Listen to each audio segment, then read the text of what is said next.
Hello everyone, we have with us today retired Madras High Court Judge Justice K. Chandru. A new film starring Surya in the lead has just dropped on Amazon Prime Video titled Jai Bhim, and the film is based on a real life case that Justice Chandru fought in the 90s when he was a lawyer. So in this conversation we are going to find out more about that case and of course Justice Chandru's opinions on several other relevant issues in the country. Thank you so much for joining us. So, how did the idea for this film come up? Actually, this case came in 1993, filed as a habeas corpus petition. Took a year more for it to come to an end in the High Court. Thereafter, it went to the Sessions Court, and then the session trial took some time, and then the policemen came to the High Court, and finally, High Court dismissed their criminal appeal. So, it took some more time. But when the film idea came on two reasons. One was that after this case. After a few years, I became a judge, and then before I became a judge, when some of the magazines used to interview me, they used to ask me, tell us one important case that you conducted. So I always used to tell them about the case of this Parvati, which I conducted, and her film name they have given as Sengeni.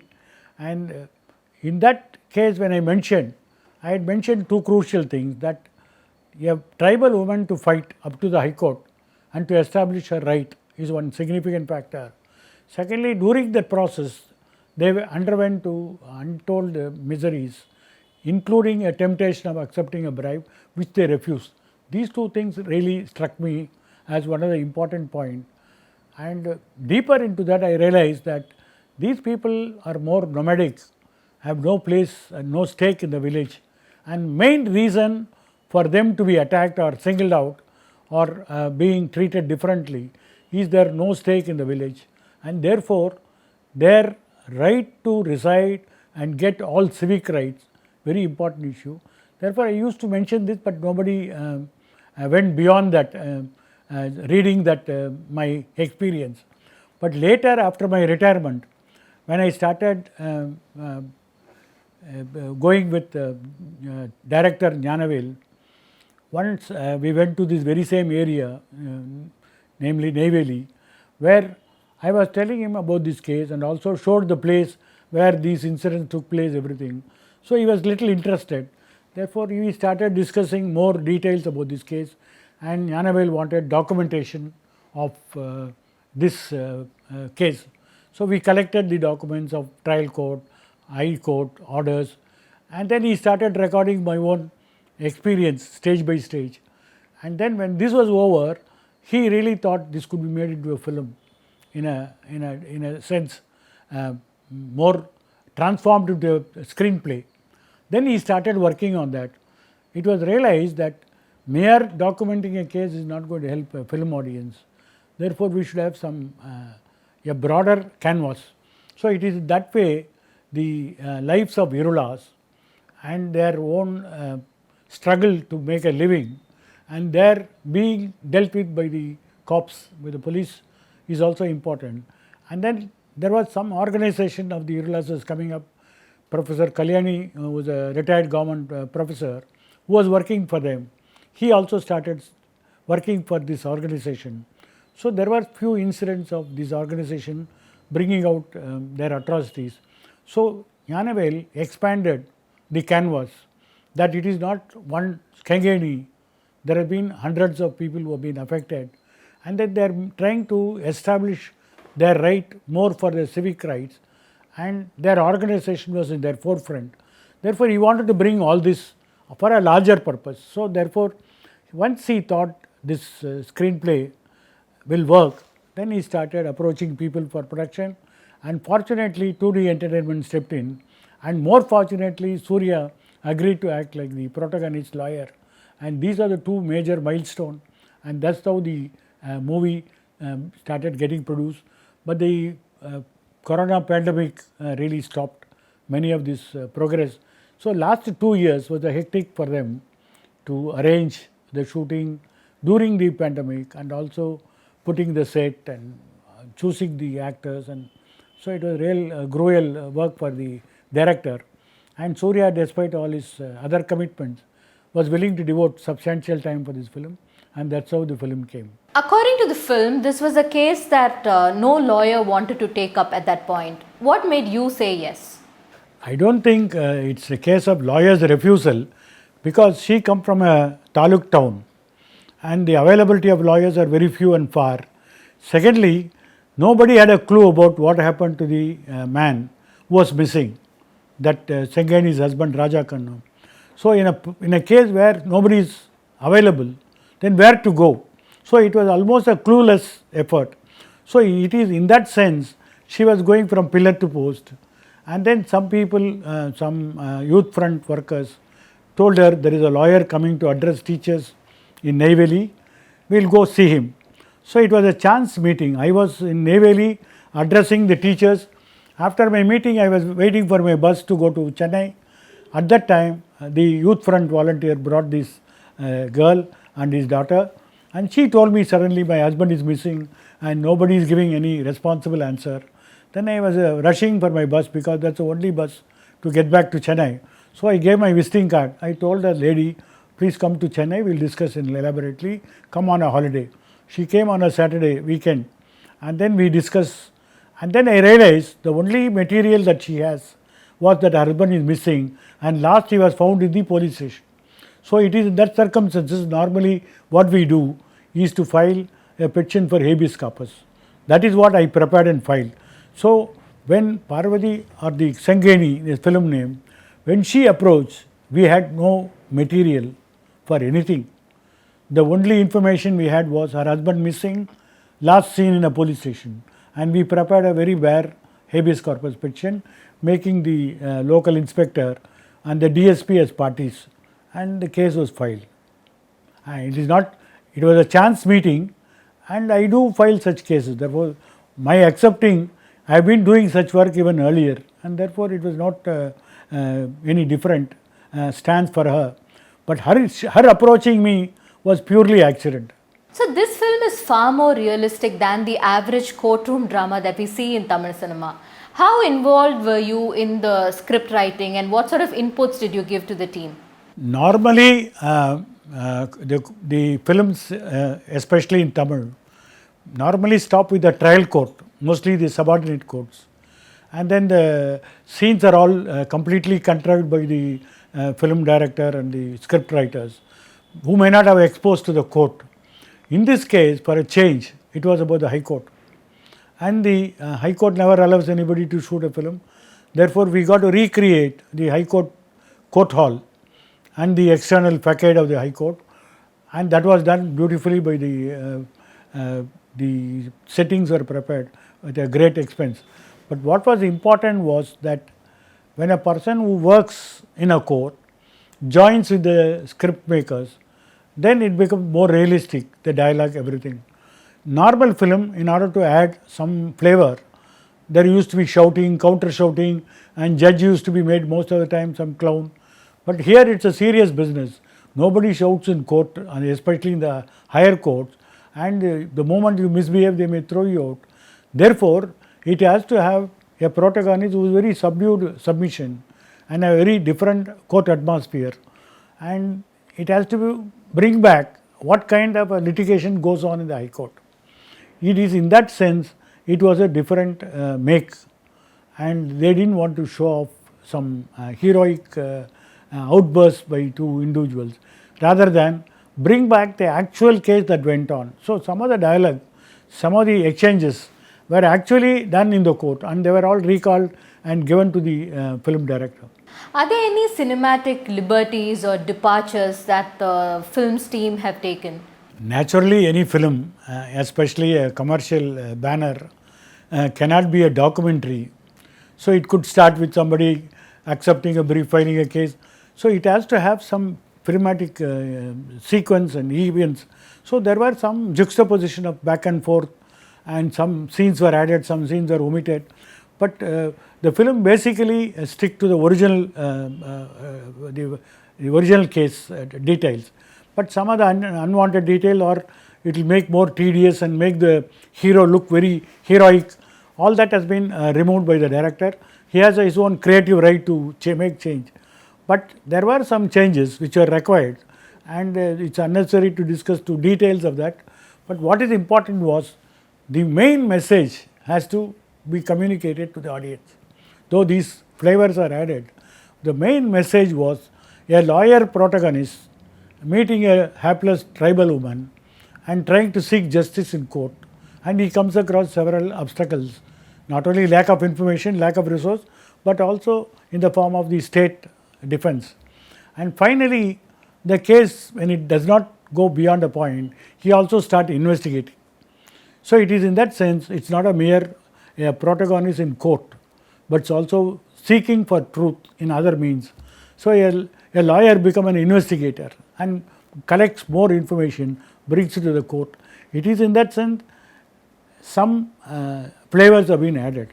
Otherwise, the film is a true representation of the case, and the basic the backbone or the skeleton has been kept as it is. Where is the real life Sengani now? Are you in touch with her at all?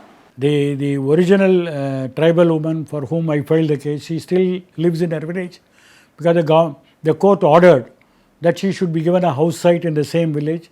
Therefore, she has put up a shelter for her. She lives there, and I have no touch, because this was conducted when I was a lawyer. Thereafter, I became a senior and severed all my relationship with all the old clients. I was only a senior appearing for other lawyers. Then I became a judge. Now 8 years after retirement. So in these 30 years, I have lost track. But normally, some clients used to meet me in bus stations or railway stations, somewhere where I travel. But she is a woman and comes from a very far off village. I have no direct contact with her. You have a communist background and you're known for taking pro-justice stances in several of your cases. When did this political awareness begin for you? Now, from my student days, I have been working with a left student group, and I was the leader of the SFI in Tamil Nadu. And slowly, when I was initiated into a deeper politics, I was also associated with the trade unions in Tamil Nadu. I was working for them.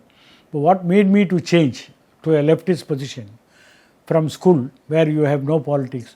In Tamil Nadu, when DMK was coming up, their leaders used to address meetings in street corners with a variety of subjects.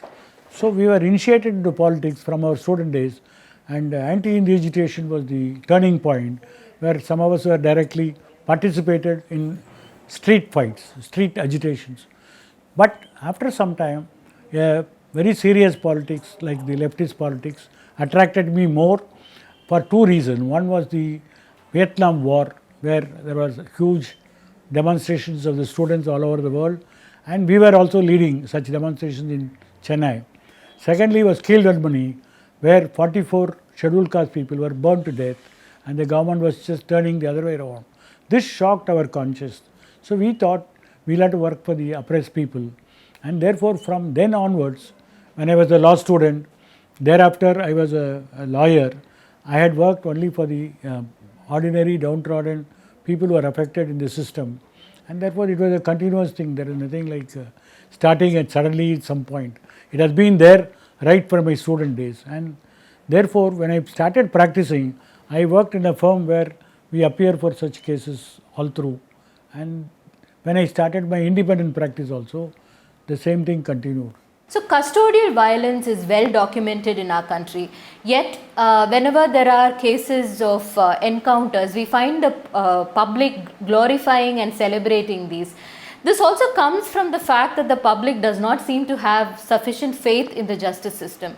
What do you think can be done about this? One thing is that people who are being deprived of a quick justice or a timely justice, they are always thinking of some cross cuts. So the encounter and spot justice became very popular in the sense that the man who commits a murder or a rape should be killed instantaneously. Even there are some people who take it to the higher stage by saying they should be publicly hanged.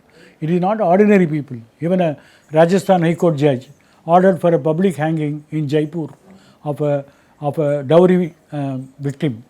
So Supreme Court said you got to go overboard. You will have to be governed by rule of law, and our penal system is reformatory and not retributory, and you got to decide only according to law. So this issue of looking at this crime and punishment dispassionately is not there. So the result is a super cop who shoots down a offender becomes a hero, and we see so many super cops like that. And even there was a film by Surya where he comes as a police officer, and in an encounter he kills a accused. So people used to appreciate in the theatres, which is very shocking, because if you say that constitution governs the court and rule of law, then what is important is to respect the rule of law. There is nothing like an instantaneous justice, and it is not the policeman who can hand over punishment. It is the court which can give punishment. But of late what has happened is police stations have become judiciary, and the inspectors become judges, and this is appreciated by people. That is because there are two reasons. Justice is not delivered quickly and within time.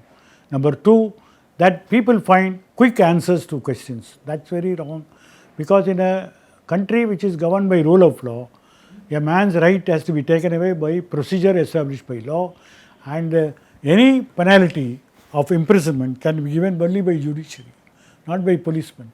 Any death sentence has a very important procedure. But now, unless we educate people that this can be shown in a movie but not in real life. The reason is that a man who is a trigger happy cop, he is rewarded with more punishment, more promotions and not punishments.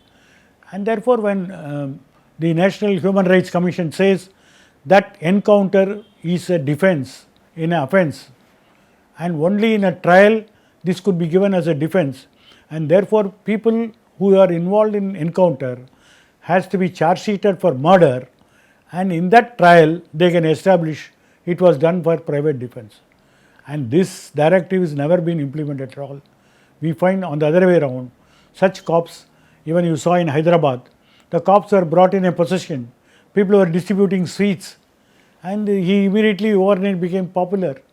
And this is the main reason for this is that the judiciary does not act within time. So people are becoming impatient. Secondly, the faith in rule of law is slowly eroded, because we do not have strong human right bodies which can educate people right from student days. We don't have such curriculum in our school, and I think the way out is to have a larger entitlement. Secondly, to have more orientation for the cops who are in the field.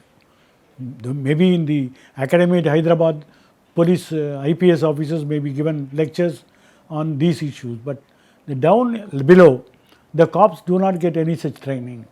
They only get a raw deal, and the amount of orientation is very lacking, and that is very main reason for such glorification of such offences. In your long career, you must have seen several such cases of people being exploited, brutalized and crushed by the system.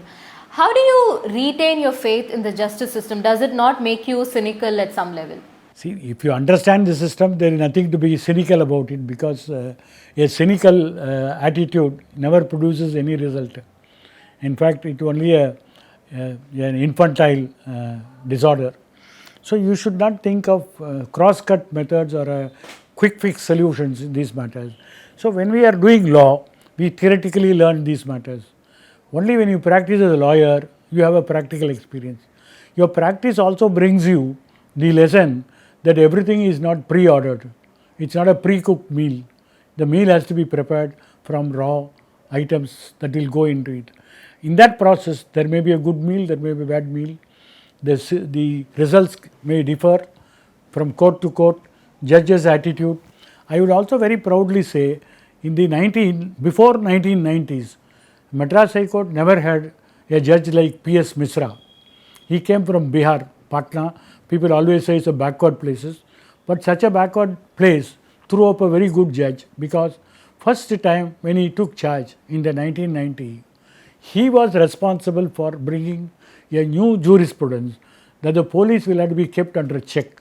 Whatever the jurisdiction, whether it is a writ petition or a habeas corpus or any other case, that if the police atrocities or they're crossing the limit, brought to your limit, try to check them immediately.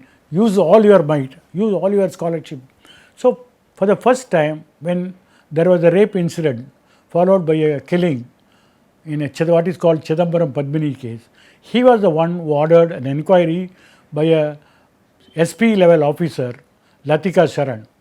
And after her report, a charge sheet was filed against the local policeman. For the first time, the policemen were convicted by court, and the victim Padmini was rehabilitated by giving a government job, and a rehabilitation, then victimization to be stopped, and the erring cops to be punished. All this was done by Justice Misra, and it is our fortunate. In the first half of this case, we were struggling with going to nowhere, and the second half, Mr. Misra took over this particular case. He became the in charge of habeas corpus cases.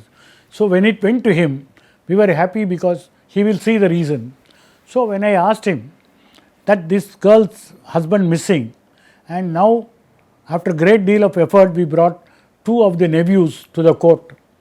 We went and brought them from Kerala. They were working as a domestic help, and with great persuasion we brought them, and they became the eyewitness as to what happened in the lockup. The Sengeni knows only what happened before she entered the police station, but what happened inside the four walls of the lockup, these nephews gave a statement. That changed the dimension of the case. Then Misra woke up and said, now time has come, we will start our work. He did two things. First, he granted relief to the tribal woman by compensation. He also gave house site for them to live in the village. Then he said, what about this inquiry? Now this is a clear case of murder. We will appoint you as a prosecutor. I said, there is no use of appointing me as a prosecutor because the investigation is not over. You appoint a CBI for an inquiry for this. He said, everybody is clamor to appoint CBI. Do you think CBI will do justice and go to some remote areas and find all the truth? You should believe in the local police. There may be some black sheep within the police. There are 1,000 police officers in the state. Name one good officer. Are we not appointed Latika Sharan in Chidambaram Padmini's case? Can't you name one person? Then we named IG Perumal Sami, whose real name is given in the film, and he was appointed as a special investigation team, and with a brief that 30 days he should file a final report. And within 30 days the report was filed, and it was found that Raja Kannu was tortured and murdered in the lockup in the presence of the two witnesses. And the two witnesses set up by the police, namely the doctor, they show another pharmacist here, but actually it was some Jew shop owner. They were all cooked up evidence by the police, and therefore they were also charge sheeted in the trial. And he said, now it will become a regular murder trial. Murder trial cannot be conducted by the High Court, so it will go to the jurisdictional district, that is Kadalur district. So the report was transferred to the Kadalur session judge, who took it as a sessions case, and because of the workload, it was transferred to the additional sessions court at Kurinjipadi, which is more closer to the area of crime. In Kurinjipadi, when the case went, we filed an application that it requires a special prosecutor, because normally the local prosecutor will be interacting with the local police. He may try to help them. So the government appointed Mr. Venkatraman from Chidambaram as a special prosecutor. And then that was challenged by the policemen, saying that we don't want a special prosecutor, and that man already appeared against the police. He may have a bias against us. High Court rejected it. I argued that case. High Court rejected the policeman case, and Venkatraman became the prosecutor in this case. And then the case went on a day-to-day basis. Thereafter, Venkatraman's house was attacked. His library was burnt. His car was burnt. And then we moved the High Court with the help of the Advocates Association, and he was given a gunman protection. While that was going on, we also filed an application for the compensating the loss of property.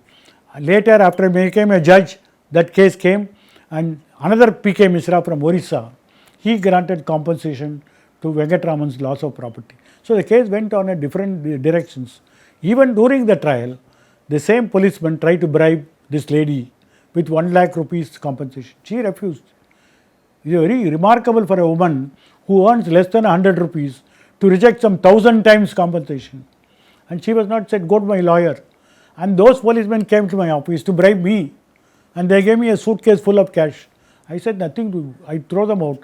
I went and complained to the High Court. High Court called the DGP and DGP suspended them. Till then the policemen were in service.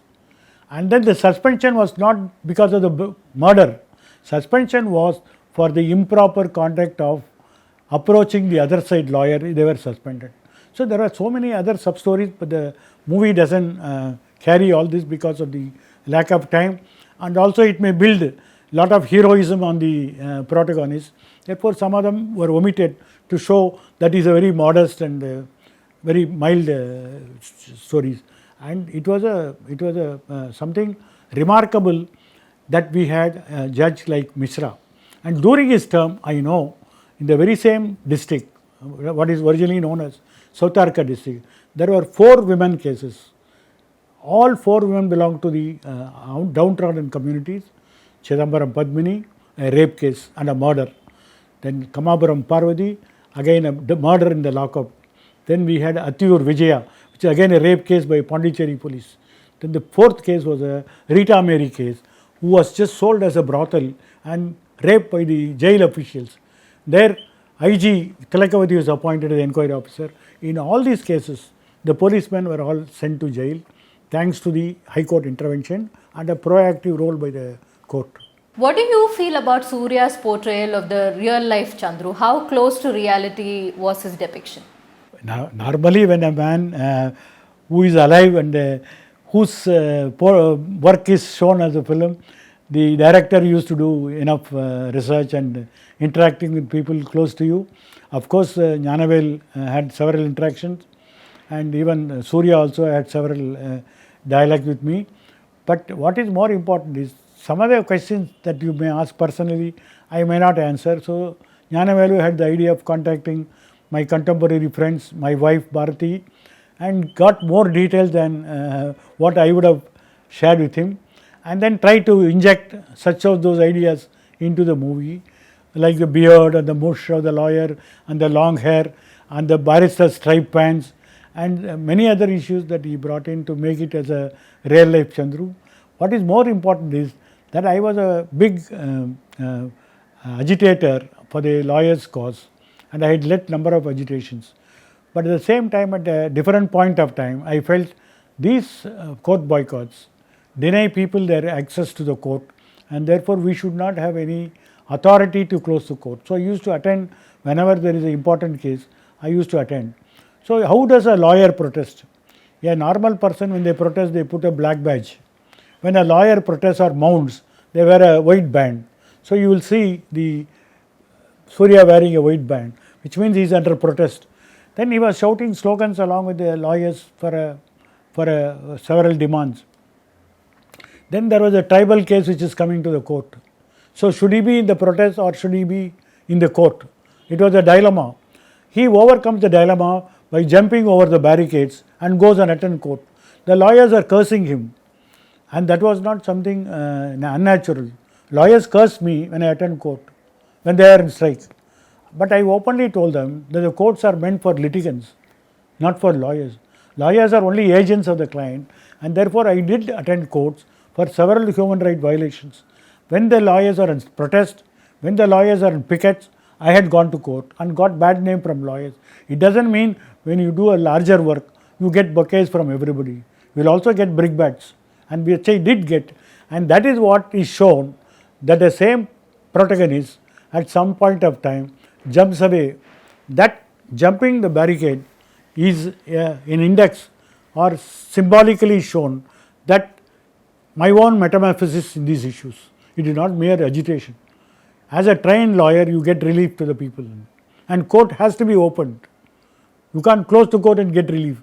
It is in that way, I think, many of my lifetime incidents or my experience as a lawyer has been projected into the film.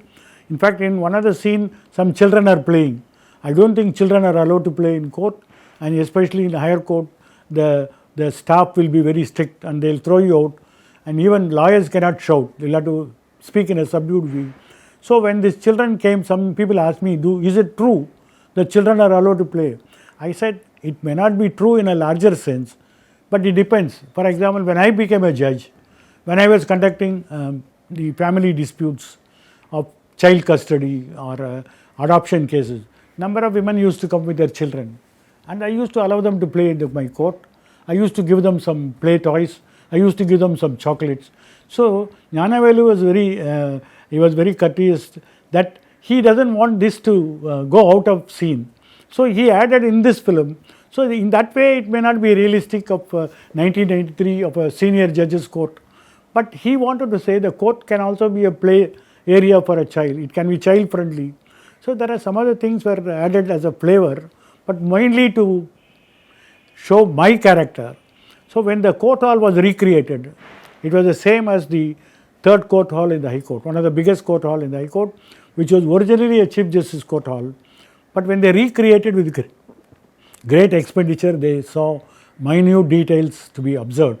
But there are two things which are not actually there, but in the film you will see, opposite to the judge in the wall, there are two portraits of judges. There used to be a number of portraits, but then these portraits contain, one is Justice Krishna Iyer, the other one is Justice Satyadev. These are my two role models. So I told them that instead of keeping some other portrait of a person whom people may not know, you must keep my models there. So Gnanavelu was kind enough to see the court hall contain two portraits of my role model, Justice Krishna Iyer, one of the greatest humanists, and Justice Satyadev, one of the stickler for discipline and very good judge, a honest judge. So these are all minor compromises that you had. Otherwise, I think they have done a great job, and the court did reflect what happened in 1993 and 94. We have a few more questions for you that are outside of the film. The government has been delaying on the caste census. So what is your view on this? When the Article 15 and 16 talked about socially and educationally backward class, little realized that whether the class include caste. But later court said a caste can be a true indicator of a class. When that became in Vasanta Kumar case, caste became a crucial factor to determine backwardness. Mandal Commission also gave a list of caste which are qualified for SCBC, that is socially and educationally backward. Now, when each caste forms a group and start demanding a greater percentage of reservation or a higher percentage or for inclusion into the caste, you need data. Supreme Court often talks about data. What is the data? It should be an indicator of the real actual field details. And now when caste can be an indicator of a class, what is the numerical strength of the caste? Nobody knows. It has been stopped long ago. I think nobody should question collection of data on some theoretical grounds. Collection of data is important to formulate very many plans, and in respect of reservation, caste census is a very important issue. Why governments are postponing? Because governments are also run by some of the pressure groups, and none of the pressure group want to know their strength. You remember during World War, every country which is involved in the war were giving out list of their loss of life, a list of the flights shot down or the success they made. If you add all that, it will be 5 times more than the strength of the world population. So everybody is afraid that the census data may not be a true reflector, but that can be got over because of the technology, because of the science, because of the so many details already in the hands of the government. Like you have an Aadhaar card. Maybe there may be few exception of fraudulent data, but then every data that is collected has some discount to be given.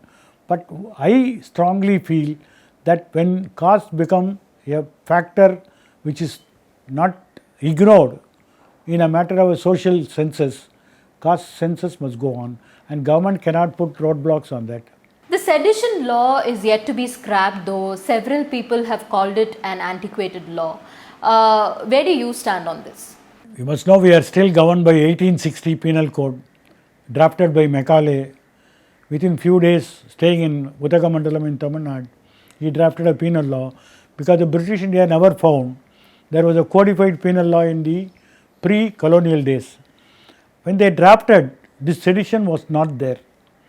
Though British India and Queen Victoria became the empress of the whole British colonies, they did not have sedition. But later they realized they need to have a political offence. Sedition is broadly a political offence and not an ordinary crime. And it became more draconian because the independence movement was growing and they want to browbeat them. And therefore 124A became a black chapter under the Indian Penal Code. So also the demand for scrapping and the large scale abuse of 124A, and that demand even now continues for 100 years. And every successive government feels having more black laws is better to put the opponents down, and therefore shamelessly misuse this law. In my opinion, 124A should be scrapped because their understanding of the law is poor. When it was challenged, the Supreme Court gave a very narrow interpretation of 124A. It's high time, rather than leaving to the court interpretation, the section itself should be removed from the statute book. There is a lot of concern over growing state surveillance, especially with the recent example of Pegasus. What do you feel can be done to safeguard the rights of citizens? See, surveillance is always part of the ruling strategy, and the government had different kind of surveillance agencies at different points of time. As the technology advances, they also invent new technologies to spy on people. In fact, the police standing orders has many provisions to make somebody as a known dacoit, KD, a history sheeter, and surveillance. Everything is now available. Now the question is there is increasing surveillance on the people on different ways. Pegasus is the real indicator that how far a state can go to a outsourced surveillance. But the court's attempt to stop this has always been rather what is called as you powder the cancer and not go for a surgery. What is required is a surgery. You cannot powder a cancer which is very advanced stage, and you are only doing some showcasing your existence. Now, in 1997, when PUCL filed a case against telephone tapping in Karnataka, the court gave a series of guidelines. Now, how many governments have followed? After this judgment, you brought amendments to TADA Act, then you brought PODA Act. After repeal of PODA Act, you amended UAPA, UPA Act, Unlawful Activities Prevention Act. These amendments clearly contains an authorized surveillance on the alleged terrorists or unalleged alleged, and courts have upheld this. Therefore, I do not feel that the judiciary is capable of stopping a surveillance. Surveillance can be stopped only people continuously resist it. Now you give power to a highest officer like telephone tapping, or you give power to a superintendent of police to record a telephone tapping, or a review committee headed by a retired judge. Are not they are safeguards? In fact, Justice Ramasamy in the Tada challenge case held that a district police officer is tend to control crimes within his district, and therefore he will use this method easily. So the safeguard given to little higher officer is no safeguard at all. Therefore, Pegasus is only an indicator that as the technology advances, that the government can stoop to any level to spy on their. If you see the contrast in America, when Nixon wanted to spy on his opposite candidate, sent somebody to spy, they break open the psychiatrist's office where the opposite candidate was a patient. So when Watergate became known, it became a Watergate scandal. And then when Nixon tried to hide these documents, the judges appointed by Nixon, who could have turned the majority into a minority, voted with the majority, and all the records were brought open. Watergate became a landmark of a political debauchery, political corruption, political Machiavellism shown in a very bad sense of action. So, if this could happen in a very country like America, we are still fighting whether it should be inquired by a high court judge or by a judicial committee, what is the term of reference. Now finally we ended up with a retired judge. What are his power? Can the Supreme Court give power to him? Will he act like a commissioner of the Supreme Court? Then what are his power? Can he summon somebody? When the existing Supreme Court, which is the biggest court in this country, the government doesn't want to show any details, how will they show to a retired judge all these details? Therefore, I think we are trying to cheat the people all the time, which is not very, very unfair. We will have to accept this is not a democracy governed by rule of law. This is where it occurs, or it suits a government in power. They will stoop to any length, even to spy on others, even to go for outsourced spying mechanism. And now how will they do? People, they may say you vote them out. That is not the answer. You want to make democracy more meaningful. I think that any form of spying should be stopped. I do not think a retired judge of the Supreme Court will do justice in this case, in a sense that without any power being specified, whatever report that he gives, whether it will be made available or not, even if it is made available, what action could be taken on the report. And ultimately, our experience shows there has been a continuous trampling down of democratic protection or right of privacy by the successive governments to continue in power by any means. And unless that is stopped, I don't think this exercise is going to give us any relief. Thank you so much for joining us, Justice Chandru. It was a pleasure speaking to you.